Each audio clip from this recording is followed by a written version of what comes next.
الحمد لله وكفى وسلام على عباده الذين اصطفى أما بعد بالله من الشيطان الرجيم بسم الله الرحمن الرحيم إني أرى في المنام أني أذبحك فانظر ماذا ترى قال يا أبت افعل ما تؤمر ستجدني إن شاء الله من الصابرين صدق الله العظيم۔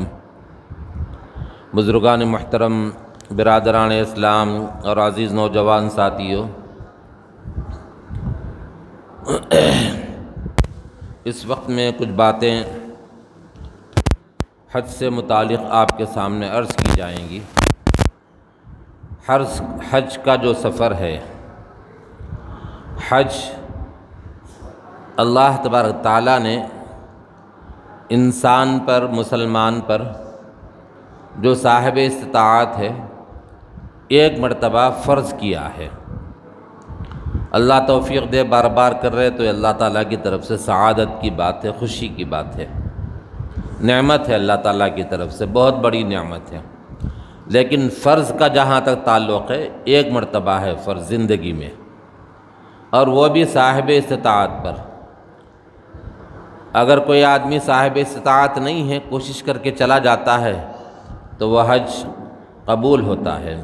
ایسا نہیں کہ بعض لوگ کہتے ہیں کہ میرے اوپر حج فرض نہیں ہے اور وہ فکر بھی نہیں کرتے، جانے کی کوشش بھی نہیں کرتے، ایسا نہیں ہے۔ جو صاحب استطاعت نہ ہو، کوشش کر کے چلا جائے، اللہ تعالیٰ اس کا حج بھی قبول فرماتے ہیں۔ دل کے اندر ایک محبت، خواہش اگر ہے تو انسان کوشش کر کے اس کام کو کر لیتا ہے، اس چیز کو پا لیتا ہے۔ یہ حج کا جو سفر ہے، یہ محبت اور عشق سے لبریز ہوتا ہے۔ محبت کے ساتھ، عشق کے ساتھ، اور اللہ تبارک تعالیٰ اس کو وہاں پر بلاتے ہیں تو وہ آدمی اپنے دل کے اندر ایک محبت اور کشش لے کر وہاں پر جاتا ہے، اور قربانیوں والا عمل ہے وہ۔ اللہ تبارک تعالیٰ نے حضرت ابراہیم علیہ السلام کو 2 بچے دیے تھے، لڑکے۔ ایک کا نام اسماعیل تھا، ایک کا نام اسحاق تھا۔ اسماعیل حضرت حاجرہ رضی اللہ تعالیٰ عنہا کے بطن سے تھے، اور حضرت اسحاق علیہ السلام یہ حضرت سارہ رضی اللہ تعالیٰ عنہا کے بطن سے تھے۔ تو حضرت اسماعیل علیہ السلام کو اللہ تبارک تعالیٰ نے جب چھوٹے تھے تو ان کو خواب میں دکھایا۔ آپ نے خواب میں دیکھا، انی اری فی المنام انی اذبحک فانظر ماذا تری۔ خواب میں دیکھا کہ اپنے بچے کو ذبح کر رہے ہیں آپ نے بیٹے کے سامنے اس کا تذکرہ کیا۔ بیٹا صاحب سمجھ تھا اور بات کو سمجھتا تھا، عقل اور شعور والا بچہ تھا، تو اللہ تبارک تعالیٰ نے وہ بھی تذکرہ فرمایا کہ بیٹے سے مشورہ کیا انہوں نے۔ قرآن میں اللہ نے فرمایا، انی اری فی المنام انی اذبحک فانظر ماذا تری۔ بیٹے سے پوچھ رہے ہیں کہ اے بیٹا، میں خواب میں دیکھ رہا ہوں کہ تم کو ذبح کر رہا ہوں، خواب میں یہ دیکھا ہوں کہ تم کو میں ذبح کر رہا ہوں، تمہاری کیا رائے ہے، بتاؤ کیا کرنا یہ؟ قال یا ابت افعل ما تؤمر ستجدنی ان شاء اللہ من الصابرین۔ اللہ تبارک تعالیٰ نے ارشاد فرمایا قرآن کریم میں، بیٹے نے جواب دیا۔ اچھا، پوچھنے والے کون ہیں؟ نبی ہیں، رسول ہیں، ابراہیم علیہ السلام۔ کس سے پوچھ رہے ہیں؟ ہونے والے رسول سے پوچھ رہے ہیں، پیغمبر سے، نبی سے۔ نام کیا ہے ان کا؟ اسماعیل۔ تو اسماعیل علیہ السلام نے جواب دیا، اے ابا جان، یا ابت افعل ما تؤمر، جس چیز کا آپ کو حکم ملا ہے آپ وہ کام کریے، انشاءاللہ آپ مجھے صبر کرنے والوں میں سے پائیں گے، بے صبرا نہیں پائیں گے آپ مجھے، انشاءاللہ صبر کرنے والوں میں سے آپ مجھے پائیں گے۔ آپ وہ کام کریے جس کا آپ کو حکم ملا ہے، کریے آپ۔ یا ابت افعل ما تؤمر ستجدنی انشاءاللہ من الصابرین۔ اللہ نے چاہا تو انشاءاللہ کے معنی اگر اللہ نے چاہا تو مجھے صبر کرنے والوں میں سے پائیں گے، یہ فرمایا آپ نے۔ یہ خواب ایک دن نہیں، 2 دن نہیں، 3 دن دیکھا، 1 دن 2 دن 3 دن دیکھا۔ اب بیٹے سے پوچھا تو بیٹے نے حامی بھر دی، کہا با جان کریے آپ اس کام کو۔ اب لے کے جا رہے تیاری کرا کے، گھر میں جا کے بول دیے حضرت ہاجرہ رضی اللہ تعالیٰ عنہا سے کہ اے بیگم صاحبہ، میں خواب میں اس طرح سے دیکھ رہا ہوں، ان کو ذبح کر رہا ہوں۔ یہ خواب نبی کا جو ہوتا ہے وہ سچا ہوتا ہے، وحی کے درجے میں ہوتا ہے۔ ہمارا اور آپ کا جو خواب ہے وہ خواب کی 3 قسمیں رہتے ہیں۔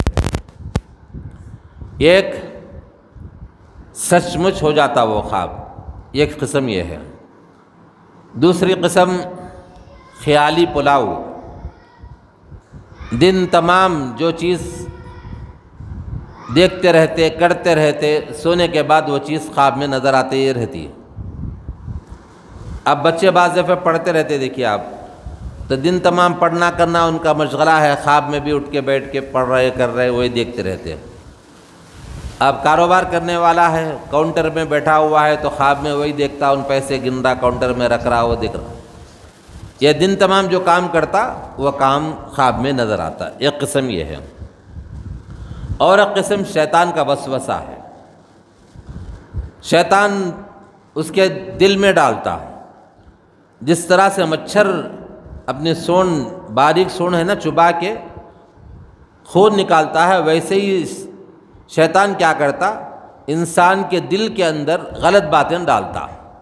تو شیطان کا وسوسہ 3 قسم کے، لیکن نبی کا جو خواب ہوتا ہے وہ خواب سچا ہوتا ہے اور وحی کے درجے میں ہوتا ہے۔ تو حضرت ابراہیم علیہ السلام نے اپنی بیگم سے کہا، بیگم ان کو تیار کرو۔ حضرت ابراہیم علیہ السلام کو تیار کرے۔ اب تیار کر کے لے کے جانا ہے، لے کے جا رہے۔ اب ظاہر بات ہے کہ کون ہے وہ؟ نبی کی بیوی، رسول کی بیوی حضرت ہاجرہ، اور ہونے والے رسول اسماعیل کی ماں۔ تو وہ تیار کرے، لے کے جا رہے۔ جاتے جاتے شیطان آ کے بہکایا ان کو، تو وہاں سے اس کو بھگا دیے کنکری مار کے۔ پھر حضرت ہاجرہ کے پاس آیا رضی اللہ تعالیٰ عنہ، آ کے ان کو بہکایا، بولے کہ تمہارے بچے کو ذبح کرنے کے لیے لے کے جا رہے ہیں۔ تو حضرت ہاجرہ رضی اللہ تعالیٰ عنہ، ماں نبی کی بیوی، دیکھ کتنی صابرہ شاکرہ۔ جب وہاں پہ مکے میں کچھ نہیں تھا، پانی نہیں، کھانا نہیں، کچھ بھی نہیں، جو ساتھ میں ٹفن لا لیے بس وہی تھا۔ تو اس وقت میں حضرت ابراہیم علیہ السلام اکیلے ان کو چھوڑ کے جا رہے۔ کون؟ ایک خاتون ہے حضرت ہاجرہ، ان کے بیٹے دودھ پیتے بیٹے شیرخوار بچے اسماعیل علیہ السلام کو چھوڑ کے جا رہے ہیں۔ تو پریشان ہو گئی، میں اکیلی کیسی رہوں یہاں پہ؟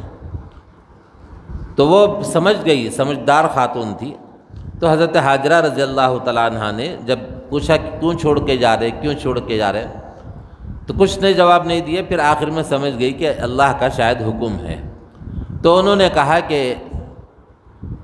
اے میرے سرتاج، اے میرے تاجدار، کیا اللہ کا یہ حکم ہے جو آپ مجھے یہاں پر چھوڑ کے جا رہے؟ تو انہوں نے ہاں کہا، منڈی ہلائی انہوں نے۔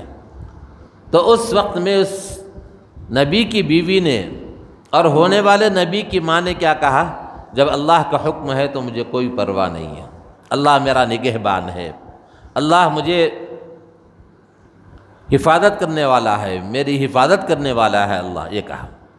تو اس وقت میں بھی شیطان نے آ کر بہکایا کہ تمہیں معلوم ہے کہاں لے جا رہے اسماعیل کو؟ کہا کہ بس لے کے جا رہے، نہیں ان کو ذبح کرنے کے لیے لے جا رہے۔ کہا ذبح کرنے کے لیے لے جا رہے؟ تو کہا ہاں ذبح کرنے کے۔ کہا کیوں؟ کہا کہ خواب میں ان کو دکھایا گیا ہے، اللہ کا حکم ملا ہے۔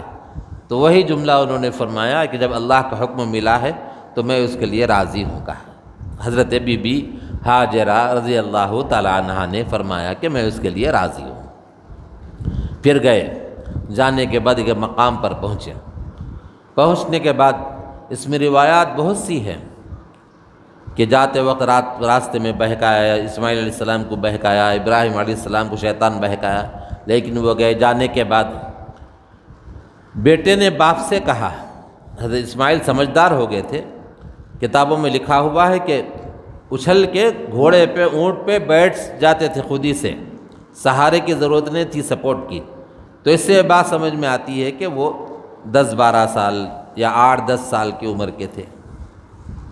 تو حضرت اسماعیل علیہ السلام وہاں پہنچنے کے بعد جب پوچھ لیا بیٹے سے کہ بھئی تمہارا ارادہ کیا ہے، تو کہا میں ذبح ہونے کے لیے تیار ہوں، اللہ کا حکم ملا ہے تو آپ کریے اس کو، میں تیار ہوں اس کے لیے۔ تو اس وقت میں اکیلے ہیں، کون؟ اسماعیل اور ابراہیم، بس دونوں ہی ہیں، اللہ تبارک تعالیٰ ہے۔ تو اس وقت میں دونوں ایک مقصد سے ہیں، دیکھیے آپ، باپ ذبح کرنے کے لیے لے جا رہے، بیٹا ذبح ہونے کے لیے جا رہا، ماشاءاللہ۔ اب دونوں جا رہے، اب جانے کے بعد ایک مقام پہ پہنچے تو بیٹا باپ سے کہتا ہے، ابو آپ ایسا کیجئے، آنکھوں پہ پٹی باندھ لیجئے، جب آپ مجھے نیچے لٹائیں گے، اب میرا چہرہ دکھے گا آپ کو، کہیں آپ یہ کام سے باز نہ آ جائیں، محبت کی وجہ سے آپ کام سے رک نہ جائیں، اس لیے آپ اپنے آنکھوں پر پٹی باندھ لیجئے۔ تو کہا ٹھیک ہے۔ اب نیچے لٹایا گیا، بعض کتابوں میں یہ بھی لکھا ہوا ہے کہ الٹا لٹایا گیا، چہرہ نیچے سر اوپر کیا گیا تاکہ چہرہ نہ دکھے۔ ایک بات یہ بھی آتی ہے کہ حضرت اسماعیل نے خود کہا، یہ بھی ہے، بہرحال جو بھی ہو، لیکن اس کے بعد وہ لمحہ آیا کہ اس روئے زمین پر ایسا کوئی واقعہ نہیں ہوا ہوگا، اور اس چشم فلک نے، آسمان کی آنکھ نے کبھی ایسا واقعہ نہیں دیکھا ہوگا جو اس روئے زمین پر، مکے کی سرزمین پر ہو رہا ہے، کہ بیٹے کو نیچے لٹا دیا، بیٹا خوشی خوشی لیٹ گیا،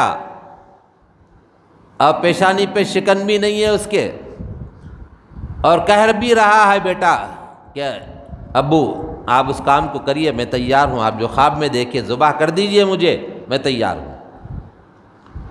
تو حضرت ابراہیم علیہ السلام نے کیا کیا؟ ان کو لٹا دیا، آنکھوں کو پٹی باندھی، باندھنے کے بعد بسم اللہ اللہ اکبر کہہ کر انہوں نے چھری کو گلے پر پھرایا۔ بیٹے کے گلے پر باپ کا چھری کا پھرانا آسان کام نہیں ہے۔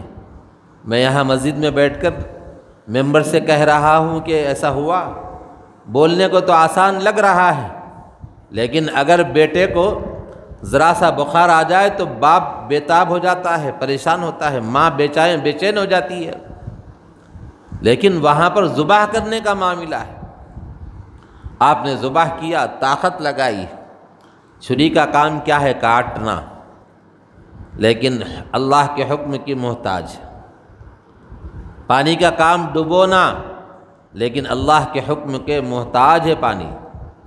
آگ کا کام جلانا، اللہ کے حکم کے محتاج ہے آگ، جب تک اللہ حکم نہیں دیں گے آگ نہیں جلائے گی۔ حضرت ابراہیم علیہ السلام کو آگ میں ڈالا گیا، اللہ نے فرمایا کہ آگ ٹھنڈی ہو جا اور سلامتی والی ہو جا، تو وہ آپ کے لیے جو بڑا سا میدان تھا، میدان کے اندر آگ جلائی گئی تھی، شعلے بھڑک رہے تھے، لیکن حضرت ابراہیم کو ڈالا گیا تو وہ ان کے لیے گل و گلزار بن گئی، باغیچہ بن گیا ان کے لیے۔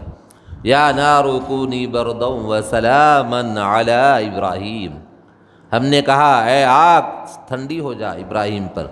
ٹھنڈی کا مطلب برف بن کے تکلیف پہنچانا نہیں، بلکہ سلامتی والی، گل و گلزار بن جا، ان کے لیے راحت والی بن جا۔ آگ، پانی کا کام ڈبونا، حضرت موسیٰ علیہ السلام کو صحیح سلامت پانی نکال دیا وہاں سے، لیکن اسی میں فرعون ڈوب گیا۔ ہر چیز کے اندر کچھ نہ کچھ تاثیر ہوتی ہے، لیکن حکم کے محتاج ہے اللہ کے۔ اللہ حکم دیتا ہے تب وہ اپنی تاثیر ظاہر کرتے ہیں، جب حکم نہیں دیتا اللہ تعالیٰ وہ تاثیر ختم ہو جاتی ہے۔ اللہ نے اس چاقو کے کاٹنے کی تاثیر کو ختم کر دیا، چھری چلا رہے ہیں لیکن ذبح نہیں ہوتا۔ آپ نے آنکھوں سے پٹی کو نکالنے کے بعد پھر چاقو کو پھر سے تیز کیا، پھر پٹی باندھ کر پھر ذبح کر رہے، ذبح نہیں ہوتے۔ 3 مرتبہ ایسا کیا تو تیسری مرتبہ میں ذبح ہو گئے، تو اللہ کا شکر ادا کرتے ہوئے اللہم لک الحمد کہتے ہوئے، اے اللہ تیری تعریف ہے ہر قسم کی۔ آپ نے اپنے آنکھوں سے پٹی کو ہٹایا تو کیا دیکھتے ہیں؟ نیچے دمبا ہے اور حضرت اسماعیل علیہ السلام بازو کھڑے کے مسکرا رہے ہیں۔ حضرت اسماعیل علی نبینا علیہ السلام دنیا میں ذبح ہونے کے لیے تشریف نہیں لائے۔ حضرت ابراہیم علیہ السلام دنیا میں اس وجہ سے تشریف لائے تھے کہ آپ دنیا میں رہیں، برگ بار لائیں، ترقی کریں، آپ پروان چڑھیں اور آپ بڑے ہو جائیں، اس کے بعد شادی ہو جائے، شادی ہونے کے بعد آپ کے بطن سے نسل چل پڑے، پھر آگے چلتے چلتے حضرت عبد المطلب کی ایک اولاد ہو، کئی اولاد میں سے ایک لڑکا حضرت عبداللہ کے بطن سے حضرت نبی کریم محمد عربی حبیب خدا محمد مصطفیٰ صلی اللہ علیہ وسلم اس دنیا میں تشریف لائے۔ اس لیے پیدا کیے گئے تھے، ذبح ہونے کے لیے پیدا نہیں کیے گئے تھے۔ لیکن اللہ نے یہ عمل کیوں کرایا؟ اللہ نے یہ عمل اس وجہ سے کرایا، علماء کرام مفسرین اعظام فرماتے ہیں کہ جب بچہ بڑا ہو جاتا ہے، ایک اچھی عمر کو پہنچ جاتا ہے، باپ اور بیٹے کے اندر محبت بڑھ جاتی ہے۔ جب محبت بڑھ جاتی ہے تو کیا ہوتا ہے کہ محبت کے بڑھنے کی وجہ سے بہت سے کام، نیک کام چھوٹ جاتے ہیں، اللہ کے احکامات کو چھوڑنے لگتا ہے، اللہ کے احکامات کو پامال کرنے لگتا ہے۔ اور اللہ تبارک تعالیٰ باپ اور بیٹے کی محبت کے درمیان کتنی محبت ہے، اللہ کی محبت سے کہیں زیادہ تو نہیں ہو گئی، اس کو آزمانا چاہتے تھے اللہ تبارک تعالیٰ، اور وہ محبت تو اسی لمحہ ظاہر ہوئی جب حضرت ابراہیم علی نبینا علیہ السلام نے اپنے لخت جگر نور نظر چہیتے بیٹے جو دعاؤں کے بعد منتوں کے بعد پیدا ہوئے تھے، اس بیٹے کے گلے پر چھری کو رکھا تھا۔ وہ محبت جبھی ظاہر ہو گئی کہ اللہ کی محبت زیادہ ہے یا بیٹے کی محبت زیادہ ہے، تو اس محبت کو قربان کرنا چاہتے تھے اللہ تبارک تعالیٰ۔ تو اللہ تبارک تعالیٰ نے کیا کیا؟ جنت سے دمبے کو بھیجایا، دمبا جنت سے آیا، وہ ذبح ہوا، اور اللہ کو یہ ادا اتنی پسند آئی، ایک باپ اپنے بیٹے کی قربانی دے رہا ہے، تو قیامت تک کے لیے حاجیوں کے لیے جو حج کرنے کے لیے جاتے ہیں ان کے لیے ضروری قرار دیا، قربانی واجب ہے، قربانی والا عمل وہاں کرنا پڑے گا۔ لاکھوں بکرے کٹتے ہیں، لاکھوں جانور وہاں پر کٹتے ہیں، صرف ایک عمل جو عشق میں ڈوبا ہوا، محبت میں ڈوبا ہوا، اللہ تبارک تعالیٰ نے اپنے خاص بندے اور خاص دوست جس کو کہا جاتا ہے خلیل اللہ، جس کو کہا جاتا ہے حضرت ابراہیم علیہ السلام اور حضرت اسماعیل علیہ السلام کے ذریعے سے ایک واقعہ رونما فرمایا، ظاہر فرمایا، تو اس واقعے کو قیامت تک کے لیے ضروری قرار دیا گیا حجاج کرام کے لیے۔ یہ حج جو ہے، حج، سفر حج عشق میں ڈوبا ہوا ہوتا ہے، محبت سے لبریز۔ لوگ کیسا کیسا جاتے ہیں، وہاں دیکھنے کو ملتا ہے ایک آدمی ضعیف ہے، دبلا پتلا ہے۔ میں نے اس سے پوچھا، وہ بزرگ تھے، بزرگ آدمی تھے، میں نے ان بزرگ سے جا کر پوچھا، میں دیکھا میں بھی تھکا ہوا تھا، وہ بھی تھکے ہوئے تھے، ایک جگہ وہ بھی بیٹھ گئے، میں بھی بیٹھ گیا، تو میں موقع دیکھا کہ کچھ بات کروں، تھکا ماندہ تو ہوں۔ تو کہا حضرت کہاں سے؟ کہا فلاں ملک سے ہیں۔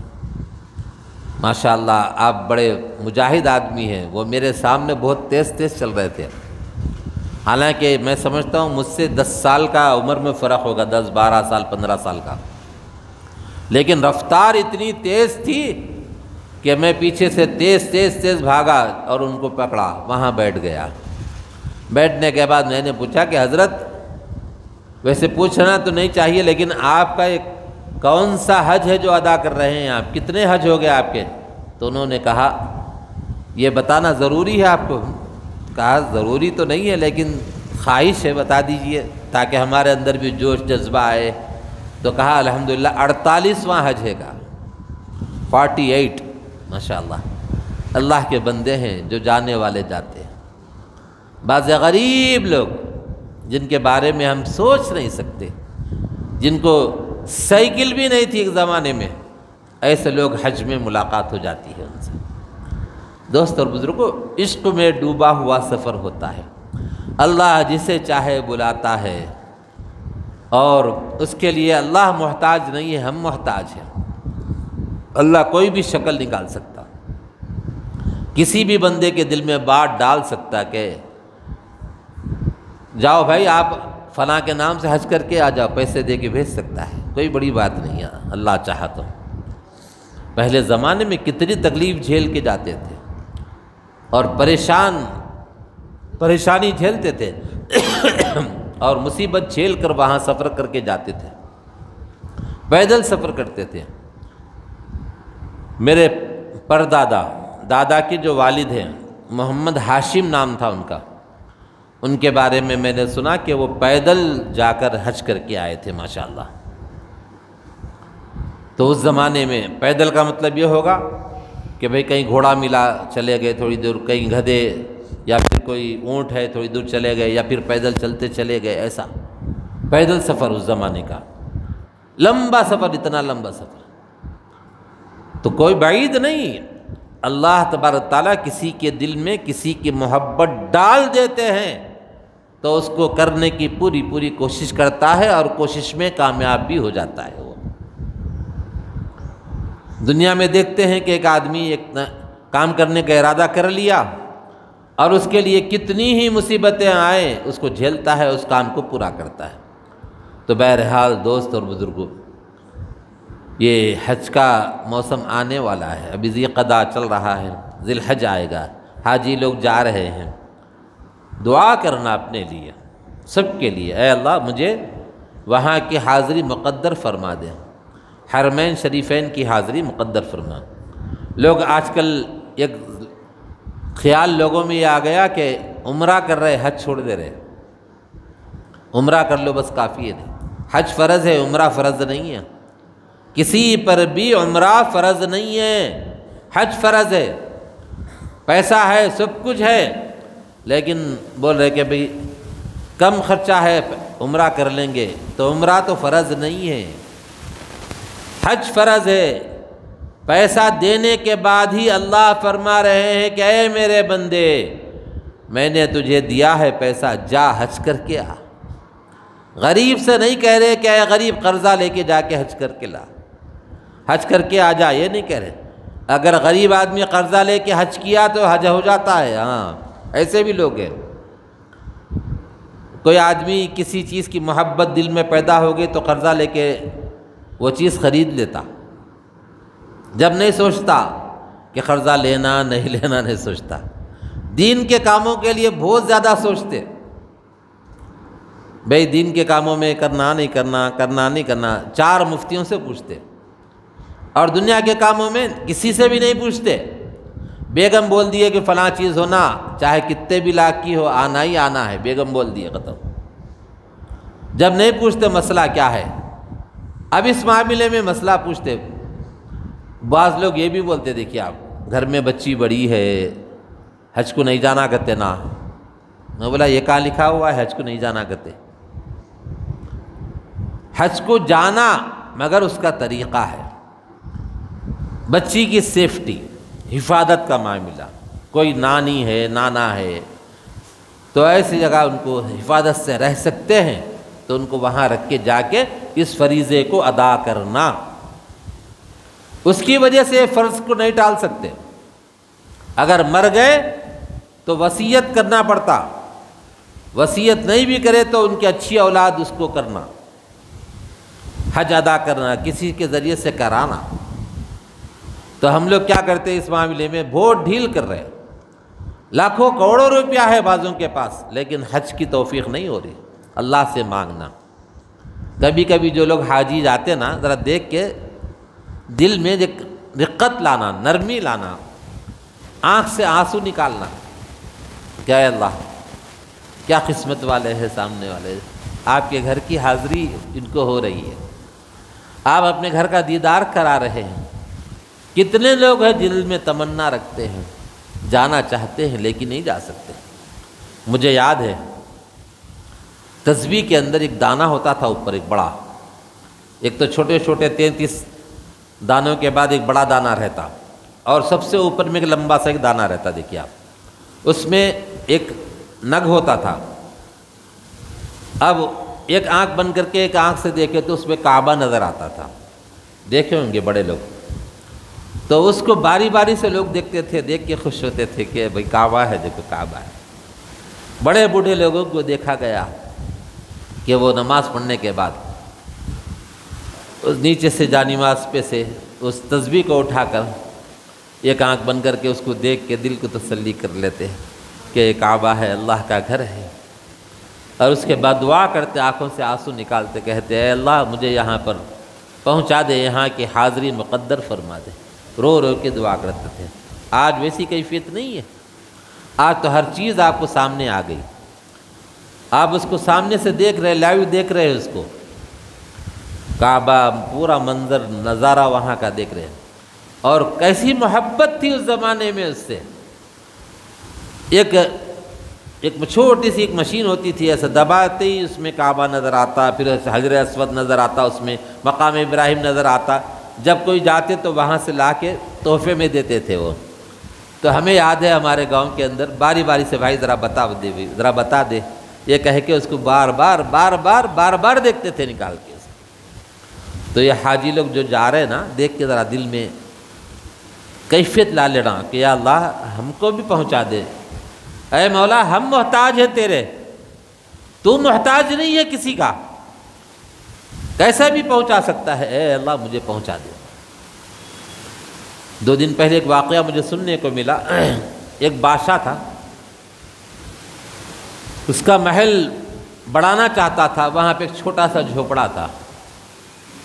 وہ چھوٹے سے جھوپڑے کو اس نے کیا کیا، سمجھدار بادشاہ تھا، اس نے وہ بڑھیا رہتی تھی تو بڑھیا سے اجازت لیا، اس نے کہا کہ بڑھیا سے کہا کہ دیکھو میں اپنا محل کی سرحد بڑھانا چاہتا ہوں اور اس کو اور بڑا کر کے بنانا چاہتا ہوں، یہ زمین مجھے دے دیجئے، جو قیمت لیتے لے لیجئے، یا پھر کسی جگہ آپ زمین پسند کر لیجئے، وہ زمین لینے کے بعد یہ مجھے دے دیجئے چھوٹا سا جھوپڑا۔ تو اس بڑھیا نے کہا کہ میں یہاں بہت زمانے سے رہتی ہوں، میرے ماں باپ رہے، دادا دادی رہے، سب رہے، میں اس جھوپڑے کو نہیں دینا چاہتی۔ اس نے عاجزی منت سماجت کی، لیکن اس بڑھیا نے نہیں دیا، چھوڑ دیا۔ بادشاہ بھی نیک آدمی تھا، چھوڑ دیا۔ لیکن بعد میں کسی نے جا کر کہا بادشاہ سلامت، بڑھیا وہاں سے خالی کر کے کہیں گئی ہے، ہو سکتا مہمان گئی ہو۔ تو جب دیکھا کہ چھوٹا سا جھوپڑا ہے، تھوڑا سا سامان اس میں ہے، تو اس نے اس کو صاف کیا، صاف کر کے محل بنا دیا اس پہ، اور یہ کہا جب وہ بڑھیا آئے گی اس کے پسند کے حساب سے اس کو دے دیا جائے گا۔ تو کئی مہینے کے بعد بڑھیا واپس آئی، مہمان گئی تھی کسی کے یہاں، اب جانے کے بعد وہاں جب تک رہنا ہے رہی، واپس آ گئی، آنے کے بعد اپنے جھوپڑے کو تلاش کیا اس نے، تو وہاں جھوپڑا نہیں نظر آ رہا، جھوپڑی بالکل نہیں ہے وہاں پہ، وہاں تو محل بنا ہوا ہے۔ ادھر تلاش کیا، ادھر تلاش کیا، لوگوں سے پوچھا کہ بھئی میرا یہاں پہ جھوپڑا تھا، کیا ہوا؟ کہا وہ بادشاہ تو اس پر محل بنا دیا ہے، اور آپ سے کہا ہے کہ آپ جو زمین پسند کریں گے، جتنی پسند کریں گے اتنی زمین آپ کو دے دیں گے۔ تو اس وقت میں اس نے ہاتھ اٹھایا اللہ کے دربار میں، اٹھا کر کہا اے اللہ یہاں میرا جھوپڑا تھا، اس جھوپڑے میں میں نہیں تھی، اے اللہ تو تھا نا یہاں پر، تو نے اس کی حفاظت کیوں نہیں کی؟ یہ اس کی زبان سے نکلا، یہ جملہ یعنی بھرے ہوئے دل سے کہا، آنکھوں سے آنسو بہتے ہوئے اس بڑھیا کے درد بھرے لہجے میں اللہ کو پکار کر کہا، اے اللہ میں تو غائب تھی، میں تو یہاں پر نہیں تھی، اے اللہ تو تھا نا یہاں پہ۔ یہ کہنا تھا کہ زلزلہ آیا، پورا محل زمین دوست ہو گیا۔